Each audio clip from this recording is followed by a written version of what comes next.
함께 기도하심으로 피우다 시작하겠습니다. 하나님 아버지 감사합니다.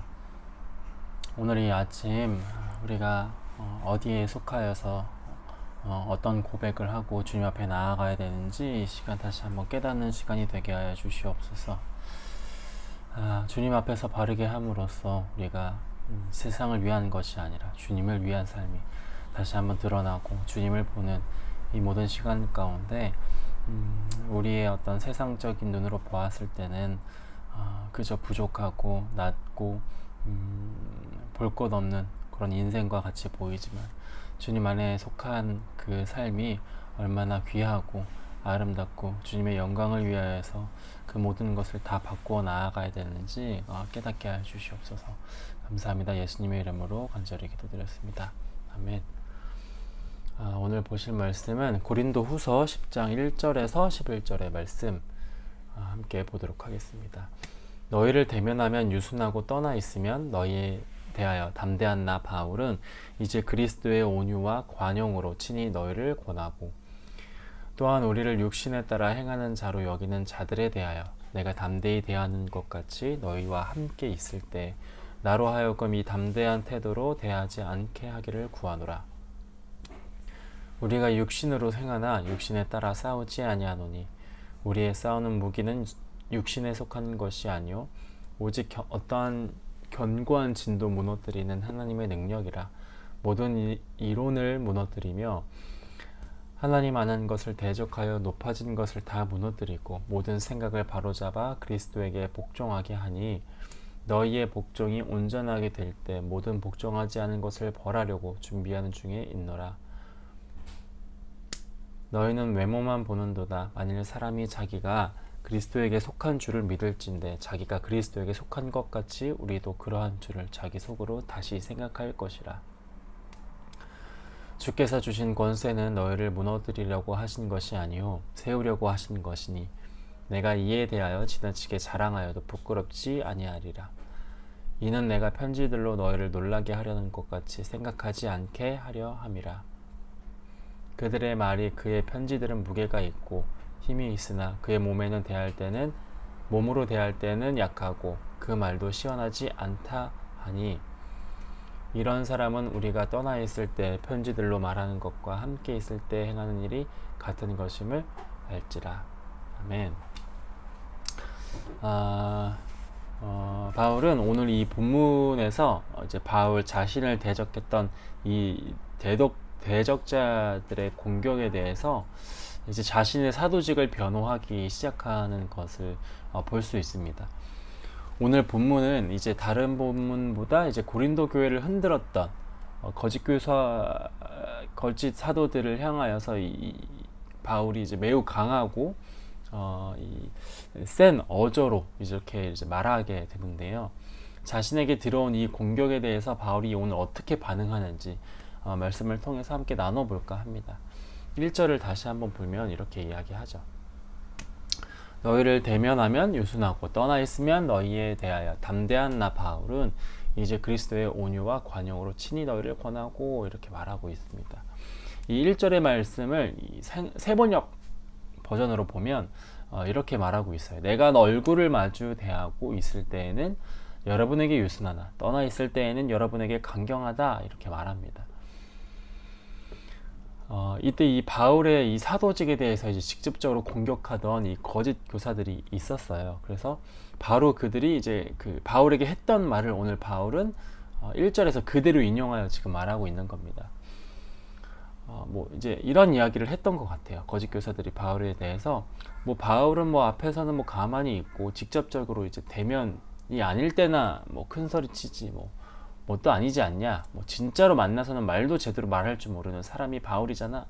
뭐 멀리서 이 편지로서나 뭐 좀 그럴듯해 보이지. 별거 없는 거 아니냐 바울은. 이런 식으로 바울을 대적하는 사람들이 말을 했던 것 같아요. 이런 비꼬는 내용을 바울은 그대로 그것을 가져와서 인용해서 자신을 이렇게 소개하는 겁니다. 너희 앞에서는 가만히 있지만 함께 있지 않을 때 여러분에게 담대한 나 바울은 이렇게 소개하고 있는 거예요. 그리고 이제 그 뒤에 뭐라고 말하죠? 이제 그리스도의 온유와 관용으로 여러분들에게 말합니다. 이렇게 지금 자신을 소개하고 그러한 내가 여러분들에게 온유와 관용으로 말을 할 것입니다. 이렇게 시작을 하고 있는 거죠. 왜 바울이 앞에서는 유순하나 함께 있지 아니할 때는 담대하다라는 이 말을 시작한 거는요. 이러한 말을 인용해서 말하는 이유는 그때 당시에 이 말을 잘한다는 것, 이 언변에 대한 이 재능은 그때 당시에는 엄청난 재능이자 실력으로 이제 간주했었다고 합니다. 그런데 바울은 안타깝게도 실제로 말을 잘하는 사람은 아니었던 것 같아요. 그래서 대적자들이 이렇게 놀리는 거죠. 너는 뭐 말도 못하고 뭐 후원도 제대로 못 받고 뭐가 사도냐, 너 뭐 아무것도 아닌 거 아니냐, 뭐 정말 별거 없구나, 이런 식으로 말을 했었던 것 같아요. 너가 어떻게 사도냐, 이렇게 비아냥거린 거죠. 그런데 오히려 바울은 1절에서 바울이 자신을 소개하는 말로 자신을 비아냥의 대상으로 인정하고 자신을 낮춰서 지금 이렇게 소개하고 있는 거죠. 여러분의 말대로 나는 앞에서는 말도 못하고 오히려 그 같이 있지 않을 때 편지 정도나 해야 내가 이렇게 강하게 말합니다. 그게 나입니다. 이렇게 자신을 인정하고 스스로 낮춰서 지금 이 편지를 또다시 이어가고 있는 거죠. 1절에서 자신을 소개하는 이 내용에서는 참 이 내용을 보면서 이 사역자로서 얼마나 큰 자부심을 가지고 있는 것인가 라는 생각을 이제 개인적으로 하게 된 것 같아요. 세상의 눈으로 볼 때는 비록 말도 못하고 외적으로 자랑할 만한 것이 아무것도 없고 오히려 그 못난 정도의 상태가 바로 바울 아니었습니까? 이러한 바울이 1절에서 말하는 이 자신의 소개가 어떻게 들렸냐면, 저한테는 너희들이 아무리 나를 그렇게 폄하하고 비아냥거려도 나는 아무런 상관이 없다. 왜냐하면 나는 하나님이 불러주시고 하나님이 인정한 사도이기 때문에 세상의 눈으로 봤을 때 뭐 말도 못하고 외적으로 부족하고 그런다고 한들 괜찮다고 말하는 것 같이 보였어요. 이게 어떤 그 사역자로서의 어떤 자부심을 겸비한 어떤 고백이지 않나 라는 생각이 들기 때문이었습니다. 이런 하나님 앞에서 자신이 인정을 받았다는 어떤 이 자부심, 어떤 이 아이덴티티가 있어서 세상 속에서는 비록 내 자신이 못나 보이고 부족해 보이고 굉장히 하찮아 보일지 모르겠지만 그리스도인으로서 너무 건강하고 견고한 사람처럼 보였기 때문에 벌써 이러한 1절을 통해서 말하고 있는 이 바울의 고백이 얼마나 감사하고 또 많이 배워야 하는 어떤 그런 고백으로 이제 보였던 것 같습니다. 자신을 비아냥거리는 사람들에게 바울은 그냥 그 비아냥거림을 받아들이고 자신의 몸을 던져서 그대로 말하고 있는 거예요. 뭐라고 말하냐면 고린도 교회 사람들에게 그리스도의 온유와 관용으로 권한다, 이렇게 말하거든요. 2절을 보면 이렇게 기록하죠. 2절 볼게요. 또한 우리를 육신에 따라 행하는 자로 여기는 자들에 대하여 내가 담대히 대하는 것 같이 너희와 함께 있을 때에 나로 하여금 이 담대한 태도로 대하지 않게 하기를 구하노라, 이렇게 말합니다.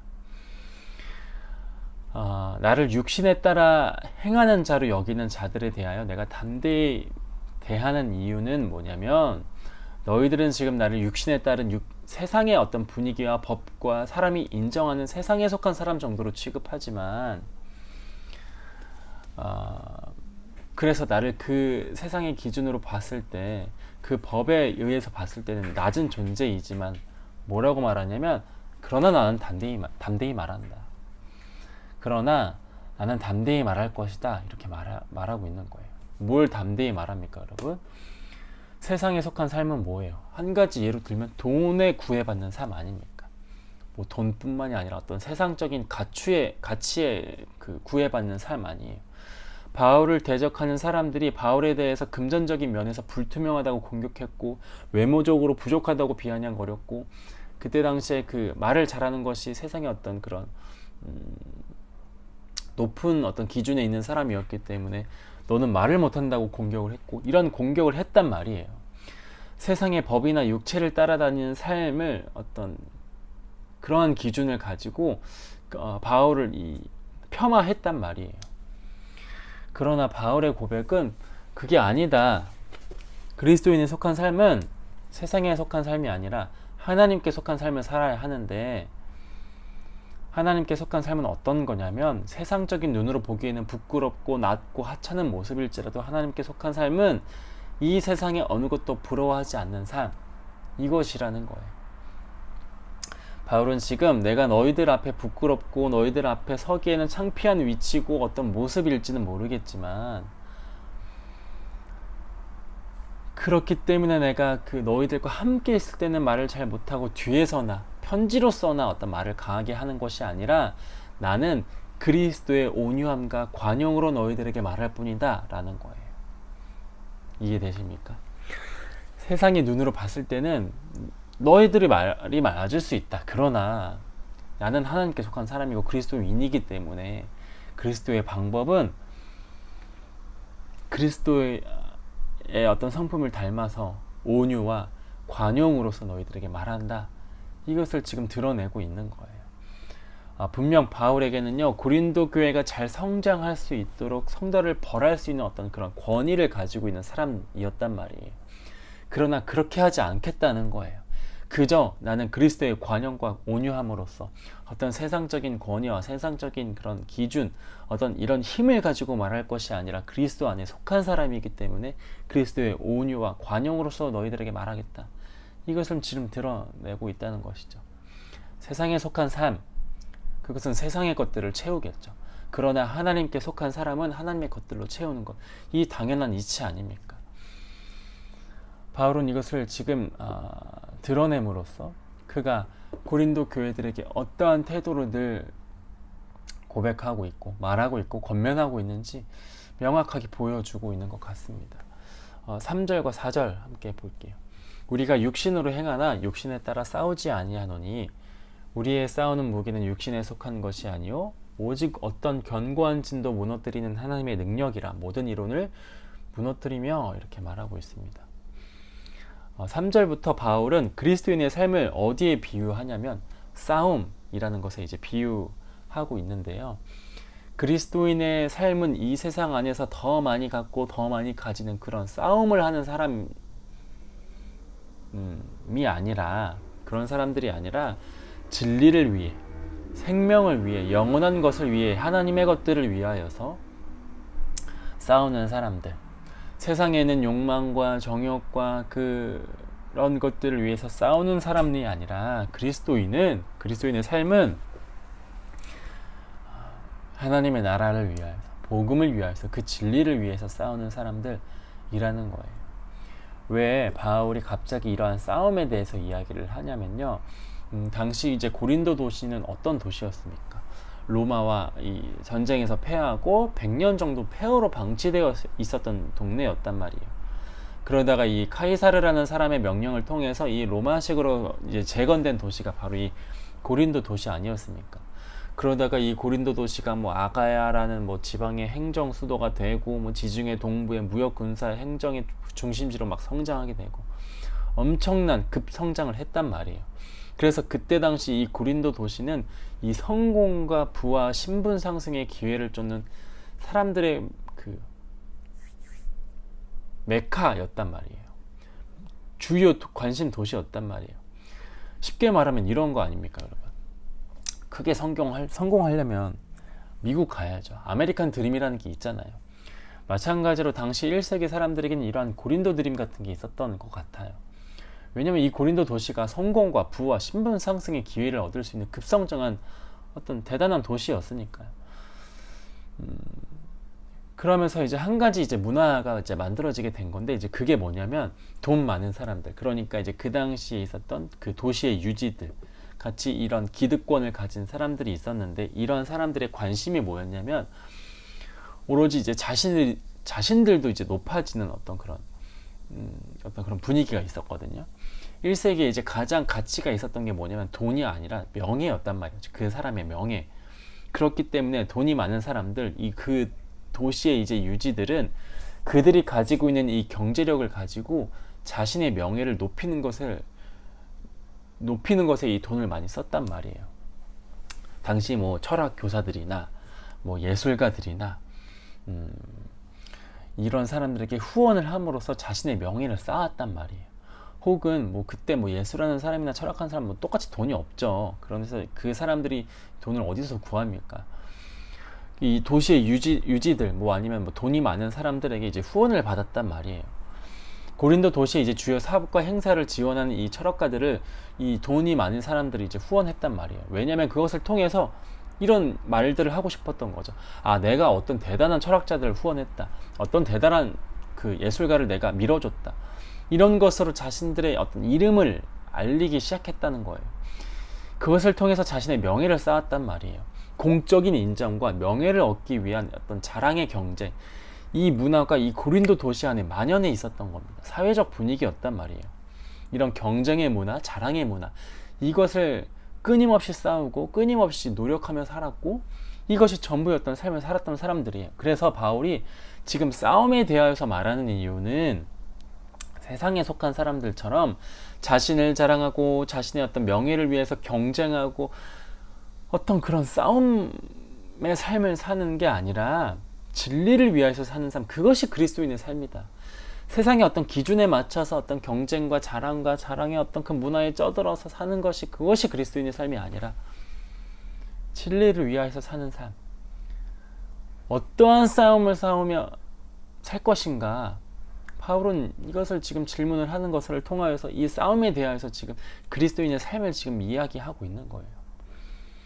서로 잘났다고 자랑하기 바쁘다는 거예요. 자랑하기 바빠서 싸우기까지 했다는 거예요. 내가 저 사람 밀어줬다. 저 예술가 유명해진 거 나 때문이야. 내가 해준 거야. 나 아니었으면 저 사람 꿈도 못 꿨어. 이런 거였다는 거죠. 그래서 바울은 지금 이렇게 말하고 있는 거예요. 7절 말씀을 보면 이렇게 말합니다. 너희는 외모만 보는도다. 만일 사람이 자기가 그리스도에게 속한 줄을 믿을진데 자기가 그리스도에게 속한 것 같이 우리도 그러한 줄을 자기 속으로 다시 생각할 것이라. 주께서 주신 권세는 너희를 무너뜨리려고 하신 것이 아니요 세우려고 하신 것이니 내가 이에 대하여 지나치게 자랑하여도 부끄럽지 아니하리라. 이렇게 말합니다. 어떻게 그리스도 안에 속한 사람이 세상의 것을 자랑합니까? 세상의 것을 위해서 싸웁니까? 우리는 그리스도에게 속했기 때문에 그리스도에 속한 삶을 자랑해야 합니다. 이렇게 지금 말하고 있는 거예요. 그래서 바울은 8절을 통해 자신이 하나님으로부터 받은 사도의 권한을 지나치게 자랑한다 하더라도 부끄러울 것이 없다, 이렇게 말하는 거예요. 왜냐하면 바울은 자신이 고린도 교회 사람들에게 자신에게 있는 그 권위를 자랑했다고 할지라도 그것이 부끄럽지 않은 이유는 그것을 통해서 고린도 교회를 더욱 건강하게 세우려고 했기 때문입니다. 내가 세상의 어떤 권위를 가지고 말하고 어떤 세상의 어떤 그런 잘남을 가지고 너희들에게 말하는 것이 아니라 내가 하나님께 받은 사도, 하나님, 오직 하나님으로 부름받은 내가 그 어떤 사도의 어떤 권한을 가지고 여러분들에게 말합니다. 왜냐하면 그것을 통하여서 말하는 것, 그것을 통하여서 권면하는 것이 여러분들 그 고린도 교회가 성장하기에 더욱 건강하고 더 의롭기 때문에 바울은 그런 자신의 사도직을 통하여서 지금 말하고 있는 거예요. 만약 오늘 내가 어떤 모임이나 공동체에서 내 자신이 속해 있으므로 그것이 세워지고 그 곳이 세워지고 사람들의 삶이 변화된다면 그것보다 가치가 있는 삶이 있겠습니까? 어떤 세상적인 어떤 것들로 인하여서 유명한 사람이 오고 돈이 많이 생기고 어떤 그러한 것들로 공동체가 세워진다면 그것은 어떤 세상의 공동체이겠죠. 그러나 신앙의 공동체는요, 오늘 그 그리스도에게 부름을 받고 그리스도를 통하여서 보내심을 받은 내가 그 안에 있으므로 건강하고 올바른 공동체가 세워지는 것, 그것만큼 이 신앙의 공동체의 모습이 있지 않나라는 생각을 하게 됩니다. 마지막으로 우리가 10절 볼게요. 10절, 11절 볼게요. 그들의 말이 그의 편지들은 무게가 있고 힘이 있으나 그가 몸으로 대할 때는 약하고 그 말도 시원하지 않다 하니 이런 사람은 우리가 떠나 있을 때 그 편지들로 말하는 것과 함께 있을 때 행하는 일이 같은 것임을 알지라. 이렇게 말합니다. 1절과 마찬가지로 바울은 바울을 대적하는 자들이 이제 바울을 향해서 했던 말들, 바울은 글은 좀 쓰는 것 같이 보이지만 말은 형편없다, 이 말을 가져와서 그대로 또 이야기합니다. 바울이 이 교회로부터 받은 상처가 굉장히 컸을 것 같아요. 이렇게 많은 문제를 지금 한꺼번에 지금 다 편지를 통해서 얼마나 답답하겠어요. 실제로 만나서 이 말해도 부족할 판인데 이걸 편지로 써야 하나니. 어쨌든 이 바울이 그렇게 고생을 하여서 하나님의 어떤 사역을 위해서 달려온 사람에게 지금 처한 이 상황은 매우 어떤 곤란하고 억울하고 배신과 상처가 남아있는 어떤 그런 상황일지도 모른다는 생각을 하게 됩니다. 그러나 오늘 이 바울이 그러하여도 이 편지를 통하여서 이루고자 하는 것은 한 가지가 있는데요. 그것은 뭐냐면 이 고린도 교회를 굳건하게 세우기 위함이었다는 거예요. 바울은 실제로 말도 못하고 외모적으로는 부족하고 세상의 눈으로 봤을 때는 굉장히 어떤 부족한 사람이었던 것 같아요. 그렇기 때문에 오히려 더 이 고린도 교회로부터 큰 공격을 받진 않았나, 거짓 교사들의 공격을 받진 않았나 라는 생각이 들기도 합니다. 그러나 바울은 그 거짓 교사들의 공격에도 이 편지를 통하여서 이렇게 말하는 거예요. 너희들이 보기에나 이런 세상적으로 봤을 때나 내가 루저이고 말도 못하고 외모도 별로고 모자르고 부족한 것이라고 보일 것이다. 그러나 그 말도 맞다. 그러나 그게 나에게는 칭찬이다. 세상에 속하지 않고 돈을 따라가지 않은 내가 그럴수록 더욱 그리스도 안에 속한 사람이라는 게 드러날 뿐이다. 이렇게 말하는 것 같이 들립니다. 바울에게는 적어도 이 한 가지가 명확했던 것 같아요. 어느 정도 바울은 상처를 받을 수 있고 시험당할 수 있고 고린도 교회를 향하여서 이제는 내가 할 것이 없나 보다, 포기해야 되나 보다 라는 생각이 들었을 수도 있어요. 고린도 교회로부터 억울하고 답답한 감정을 받았을 수도 있어요. 그런데 바울은 괜찮았던 것 같아요. 왜냐하면 그리스도 안에 속한 사람으로서 세상의 프레임으로 쓰인다고 하는데 바울 자신을 정의할 수 없었기 때문이었거든요. 바울은 오히려 그런 공격과 핍박과 손가락질과 비난을 통해서 내가 그리스도 안에 있기 때문에 이러한 대접을 받는구나. 그리스도 안에 더욱더 속해 있기 때문에 세상적인 가치와 기준이 나에겐 더욱더 맞지 않는구나. 이것을 깨달았던 것 아니었까요? 오늘 우리도 이러한 세상의 프레임으로 씌워져서 정의를 내려지는 사람이 아니라 그리스도 안에 속함으로써 어떠한 모양이라든지 복음을 전하는 사람으로서 이 세상을 살아나가길 간절히 소망합니다. 그래서 세상의 눈으로 봤을 때는 낮고 부족하고 모자랄지라도 하나님의 눈으로 봤을 때는 더욱더 하나님 안에 속함으로 그가 복음을 전하기에 자신의 생명도 아끼지 않았음 이라는 이 수식어가 따라다닐 만큼 귀한 사람으로서 우리가 오늘 하루를 살아내고 견뎌내고 삶을 이어가는 저와 여러분들이 되었으면 좋겠습니다. 우리 이 시간 이러한 마음을 달고 이러한 삶을 살 수 있도록 하나님께 기도하며 간구하는 시간을 갖도록 하겠습니다.